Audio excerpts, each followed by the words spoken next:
Hello and welcome back to part 3 of Shadow of Mordor. Spider! Shoot the spider!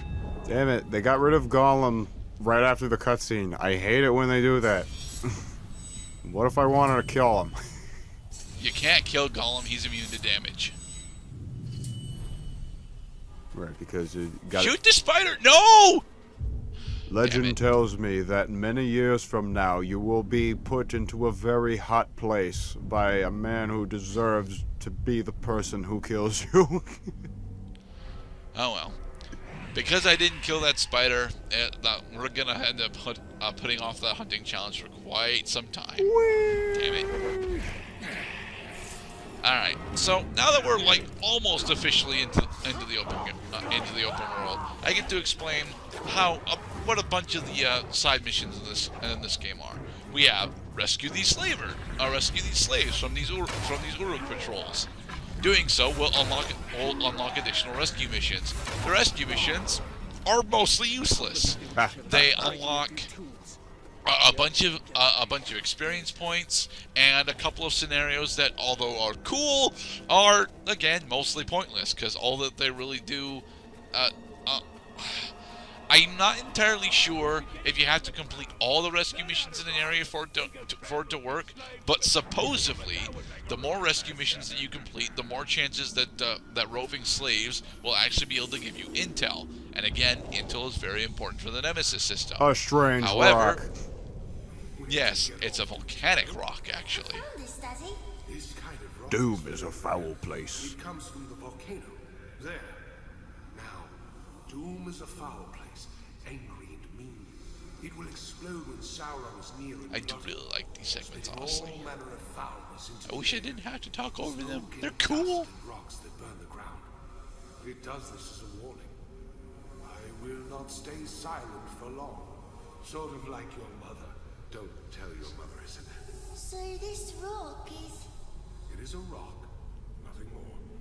And you needn't be afraid of a rock or Doom, which is silent to this very day. For now. Sweetie. For now. This, why, here's a fine one. Even a foul place like that volcano can produce beautiful things. Like this rock. That's a life lesson.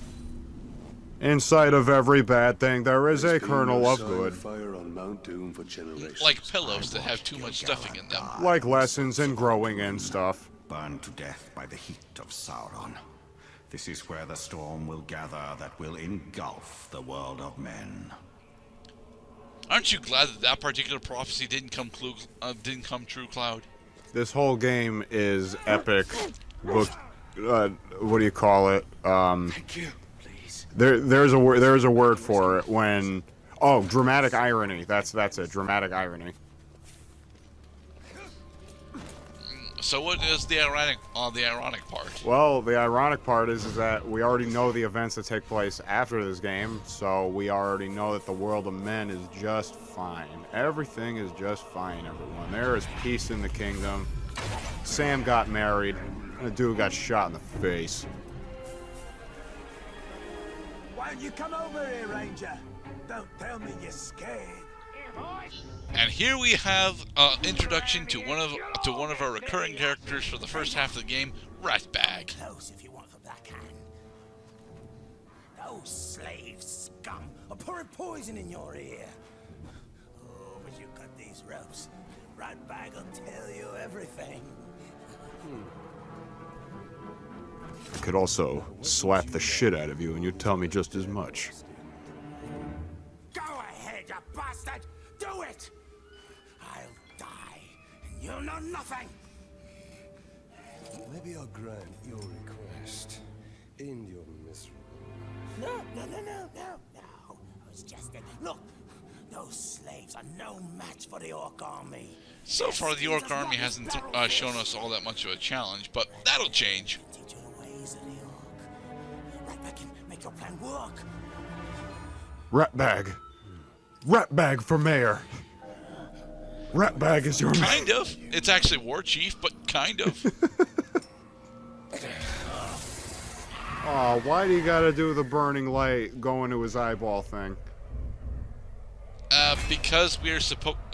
This is technically the introduction to Captain Hunts.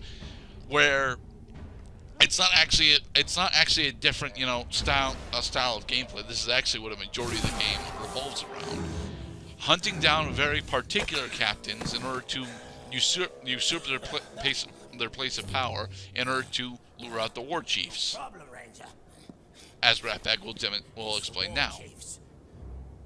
Strong leaders they are.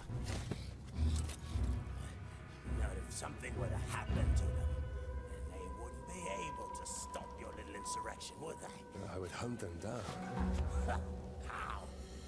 They're not very popular around here, and they know it. Which is weird to me. They should be popular. But you can find them. Oh, yes. You can bring me into their office. Make an appointment with their secretary. You help me. Almost. I mean, Ratbag does show us how the ladder works. Regret this deal. Marvelous. Let's stop faffing about. You know, there are more effective weapons than broken swords. Captain. Yeah, but our broken sword is a wraith blade. It's never actually explained that it's a wraith blade, but it's a wraith blade. It cuts sharper than steel, I'm sure. Yes, it does actually. Even though it's broken. Can't trust them. Those slaves will stab you in the back. At least an Uruk will stab you in the front. Can we go through the game without being stabbed, please? Being stabbed hurts. Ranger. I have just met wanna you, kill and a I'm cat? still contemplating trusting Somebody's you. got Let's to not take his talk about place. backstabbing or cutthroating. Somebody like Ratbag. Because, you know, you happen to have these two very wavy arms, and I've got two different blades, so, He's no you know. war chief. They answer You know, if you give me a directly to nice big hug, I might reconsider. When I'm in the Black Hand's inner circle. Becoming a captain is just the first step of Ratbag's plan to become a war chief. Been prepared to step hard on his neck. Ambush. get free, scum! Now, here's a new enemy type: defenders. Defenders have huge ass shields that you have to fight around. And by fight around, I mean shoot them in the head. Shoot them in the head because they're exposed. It's blocking his chest, it's blocking his heart, his lungs, even his throwing arms, not his goddamn head. Right. Ground execution. A lot of the execution in this game are really goddamn brutal, Oh. and I love. Oh, Ratbag doesn't need protect. Oh, that's Ratbag on the left. Yeah. Well done, Ranger. And oh, that's right. We don't actually have head explosion yet. Damn it! I thought we did. Gorov's been out Oh, for I Ratbag wanted for to years. explode. Smug piece of dung he is. We come to blows as far back as Ratbag can remember. Still, Ratbag never wins. Rocks. Last time, he kicks Ratbag into the Caragor pit. All the others laugh as the Caragor bats Ratbag around like a yarn ball. Oh, that Gorov's gonna pay. Smug piece of dung. He'll pay. I apologize for not talking over a majority of the dialogue to our viewers, but I am actually very engrossed in the story here. It's honestly one of the best parts of this damn game, and it's something that that Assassin's Creed gets horribly wrong in the first game. Seriously, the first 2 hours of Assassin's Creed 1 are boring as shit. It's just very quiet, and like everything has to be so pertinent to a mission. It's like every fucking dialogue in the game is just another dossier. This is just Ratbag is just ruminating on how he got the shit kicked out of him because he got kicked into the Caragor pit. Like that's way more interesting. guess, you That's think I should anecdotal. Yeah, it's anecdotal stuff, and it's not really all that important. But it builds the world around us very in depth. Oh yeah. And honestly, and again, we spent the first half of the game with Ratbag, and to be perfectly honest, I don't really care for Ratbag. I mean, he's a duplicitous Uruk scumbag, but he's a very likable duplicitous Uruk scumbag. We actually get to know his story and his problems, his life, the things that he cares about, what flavor ice cream he would prefer to have at his birthday party, all the kind of small minutia that usually isn't important, but it connects you to the characters more.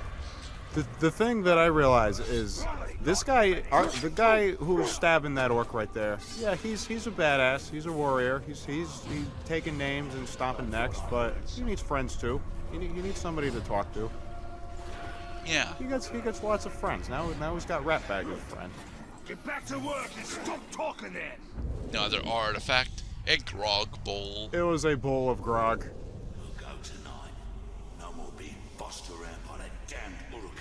We'll sneak into the barracks and bleed that. Even the artifacts go into world building very specifically. This is a conversation that happened a couple of days ago between two Uruk discussing plans to usurp their captain.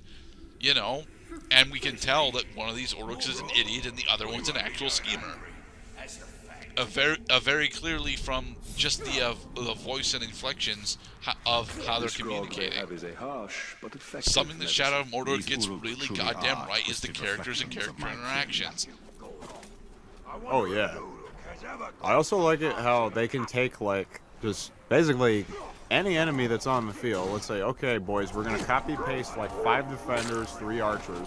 Well, okay, we're gonna script a moment. Okay, see, this is the scripted moment. Now, one of these guys is gonna get some dialogue. Gonna make his lips move. He's gonna say something awesome. People are gonna love it. He's always by the hunting camp. Like that.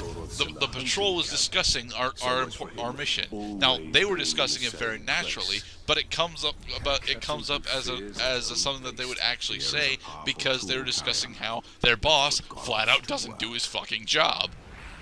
We've been in that situation before, Cloud, where our superior decided to, no, fuck doing my job. I want to be over here instead.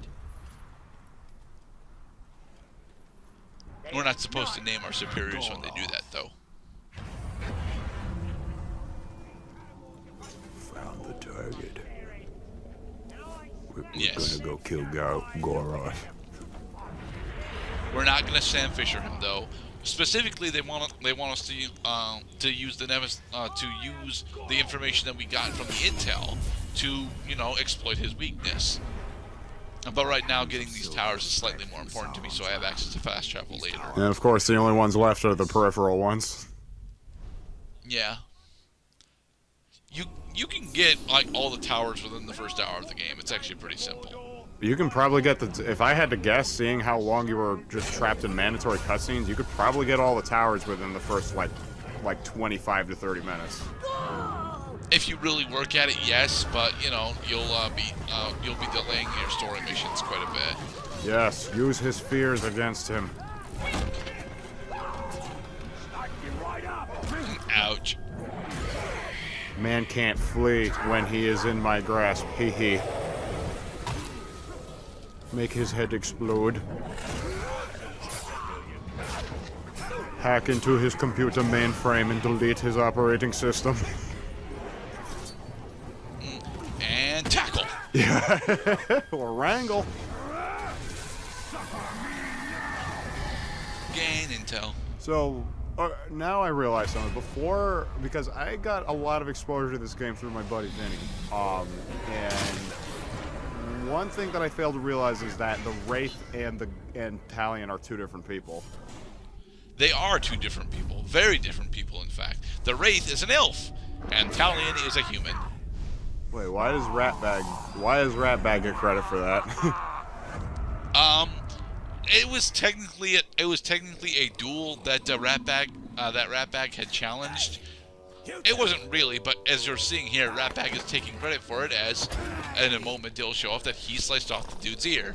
I need you to take a body back to my tent. Do you remember Diablo 2? Kind of. Diablo 2's PvP system specifically had you take the ears of people that you killed and store them. Now go! Say your fish. Plus, Ratbag actually has skeletal armor on now. Be respectful, you dunghill worms. It'll be your ear next time. Well, one of them clearly doesn't have 2 ears to give. Let's go take a gander. Simple orc politics. Done with that. Very simple. Very efficient. You see, to make peace, you must bring a peace. Yep, that's how orcs work. Or at least Uruks work. Well, all right, boys. Well, And off in we the go, next off part, we go. we will continue on through Shadow of Mordor.